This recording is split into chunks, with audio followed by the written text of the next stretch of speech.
Hello people, today we are talking about what has love got to do with NLP? Well, pretty much everything.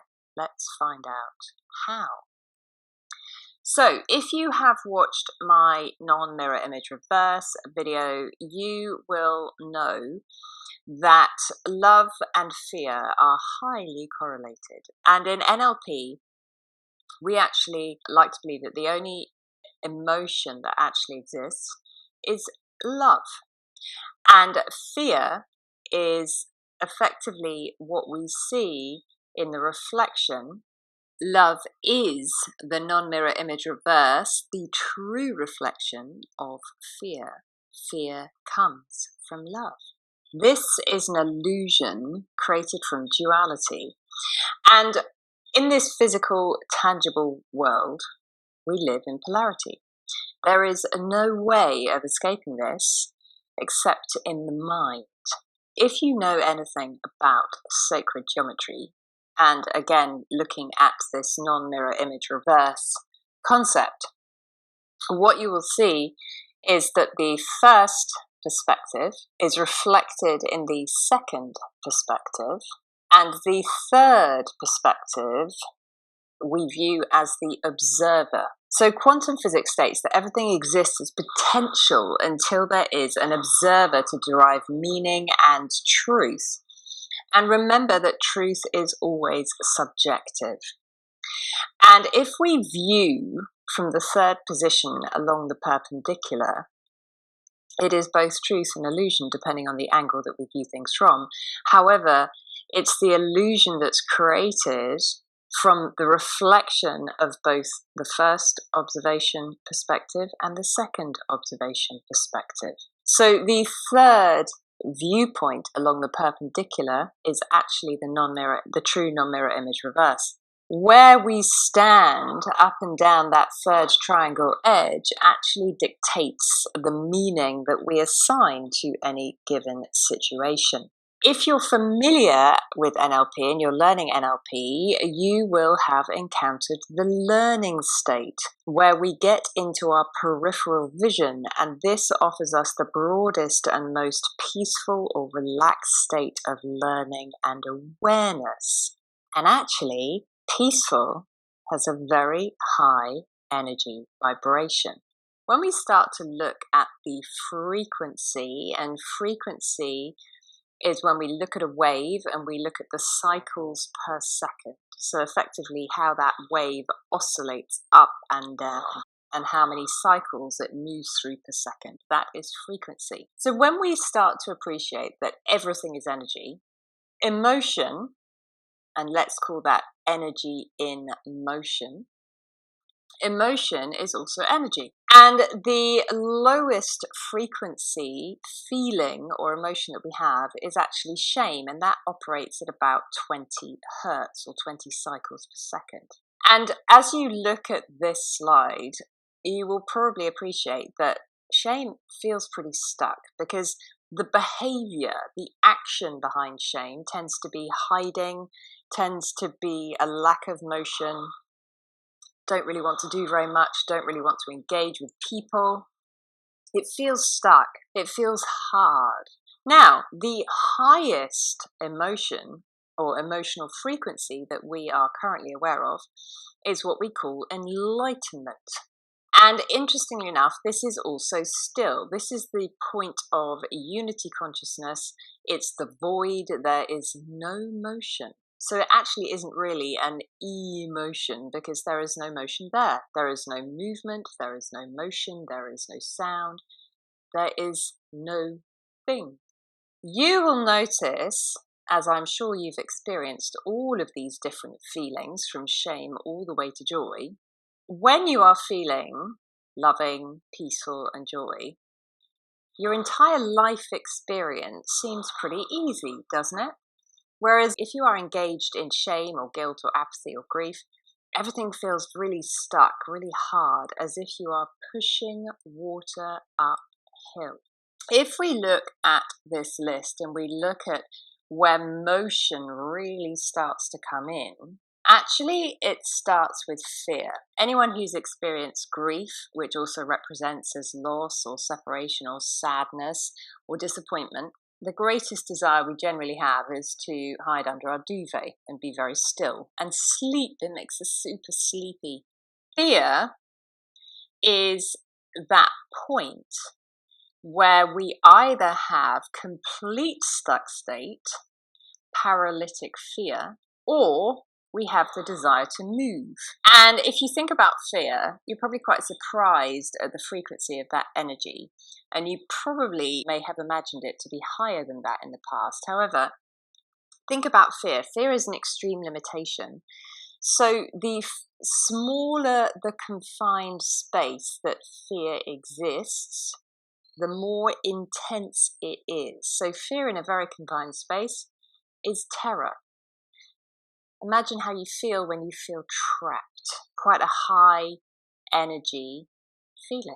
And when I say high energy, I'm talking about external, the desire for action, the desire to run.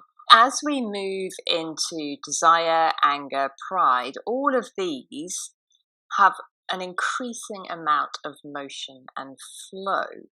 And at the point of neutrality, we start to really move towards easiness. And at willingness, we start to say, okay, yeah, I'm really willing to give that a go. And there's a lot of flow in there. Acceptance, life is what it is. I am what I am. What am I going to do with it? All the way up through to joy. And joy as well can feel super peaceful, or it can feel like jumping for joy, which is very high external energy. So let's just move on. Let's notice that at either edge, shame and enlightenment, we have, to some degree or another, stillness. How do we use love? Love is the power. And by the way, power is internal and force is external. Love is the power or energy that we can use in our polarity environments to create motion towards unity consciousness or enlightenment. Self-love activates the release of shame, the trust that we are always doing the best we can with the resources that we have available. Love of others, and when we see others as equally powerful, guilt vanishes because we're aware of mutual choice. Love of self activates apathy because we have an awareness, a beginning of awareness of our power, awareness of our love for others, and motion from loss towards celebration of moments spent together starts to put grief in motion. When we have an awareness of fear, when we expand that awareness to realize that it comes from love, that also begins to activate fear. Desire is an internal and an external love, a love of self. We want things for ourselves, and a love of others. We desire the presence of others. We desire to be in the energy of others. Love of self and awareness of our own power activates and begins to release anger, because anger is really a representation of powerlessness. Love and acceptance of self activates pride into release. Courage is found in love of self and others. Neutrality is found in the equal love of all energy and experience. Willingness is found in a love of self, learning and growth. Acceptance is love of self, and really that first time that we discover faith in ourselves and trust, a faith in something that is intangible, that we cannot see. Reason is the ability to view along the perpendicular, so we might say this is a love of sacred geometry. Love is love, and peace is the love of everything as it is in this moment. Joy is complete trust, love, and acceptance operating at full power. That full power being internal. And as for enlightenment, well, it's highly likely that we whip in and out of enlightenment quite frequently. The point is, we just don't know because it's beyond logic, it's symbolic, it is beyond words. So as we move along this thought process, we allow ourselves to realize that love is the energy that brings us freedom and purposeful motion. And at the bottom, we tend to be working with force, and at the bottom, I'm talking as shame at the bottom. Whereas at the top, we're really starting to work with our internalized power. So think about this. Shame is quite dissociated. It feels, it can almost feel like we are the victim of our life. We can't find the energy to move. We can't find the external resources we want.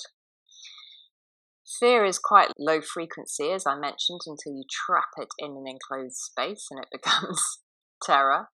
All of these low vibration emotions feel either when we dissociate as if somebody's doing it to us, life is doing it to us, we are a victim of external circumstances, or we project it out to make it about other people.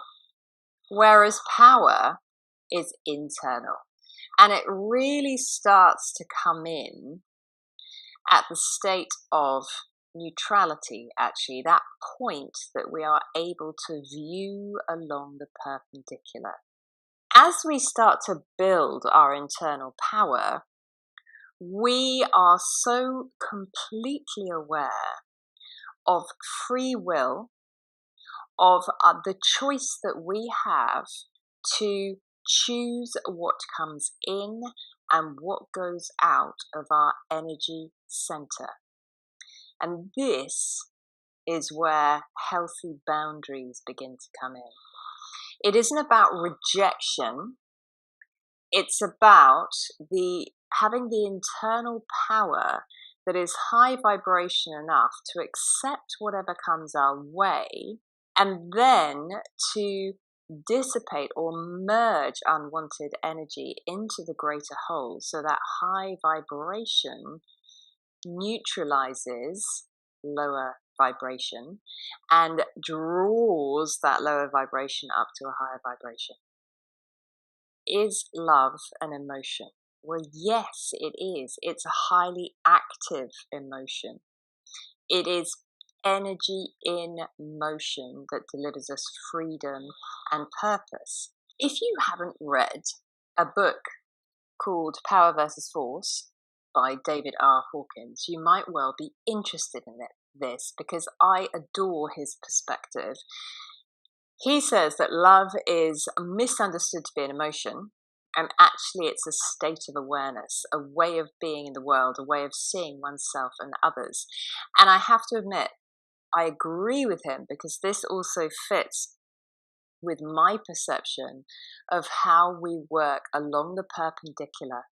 Because actually, once we get past that state of neutrality, we operate in a higher vibration state of being that allows us a much broader awareness, which leads us into acceptance, which leads us into more love, which leads us into peace, which leads us into joy, and drives us forward towards unity consciousness, or what you might call enlightenment.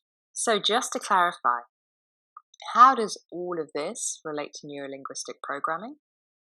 Well, the intention of every technique applied in NLP is, firstly, to increase choice.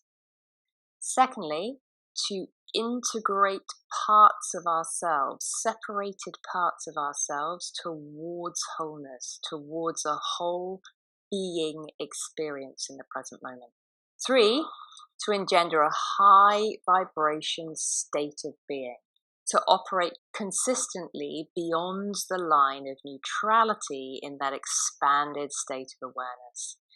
And number 4, to apply love as motion both inside of ourselves as our power and outside of ourselves as a positive force for everyone else around us. If you'd like to find out more, click the link below this video. And now you know what's love got to do with NLP.